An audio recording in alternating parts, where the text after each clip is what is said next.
অনেক সময় আমরা আমাদের প্রিয়জনদের দেওয়ার মতো কোনো পছন্দসই উপহার খুঁজে পাই না, কিন্তু আমরা এটাও ভুলে যাই যে কখনো কখনো একটা ছোট্ট উপহারও অনেক মূল্যবান হতে পারে। আর এরকমই একটা ছোট্ট উপহার হলো গাছ। আর গাছ হলো এমন একটি আদর্শ উপহার যা সুস্থ ও সুন্দর জীবনেরও প্রতীক। আমার নিজের কোনো বাগান নেই, তাই পেঁপের দানাগুলো ছাতের একটা বস্তায় ছড়িয়ে দিয়েছিলাম চারা করার জন্য। গাছ বড় হবে আর যাদের বাগান আছে তাদেরকে দিয়ে দেবো। অনেকে হয়তো শুনে বলবেন, এত গাছ থাকতে পেঁপে গাছ গিফট? তো আমি বলবো, শুধু পেঁপে গাছই নয়, আমি গিফট করছি একটা স্বাস্থ্যকর উপাদানও।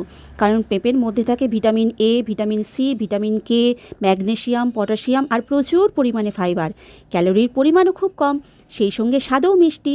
হার্টের সমস্যা, চোখের সমস্যা, হজমের সমস্যা, চুলের সমস্যা, ত্বকের সমস্যা ইত্যাদি আরও নানান সমস্যা সমাধানে পেঁপে একাই 100। শুধু তাই নয়, পেঁপের বীজও কিন্তু ভীষণ উপকারী।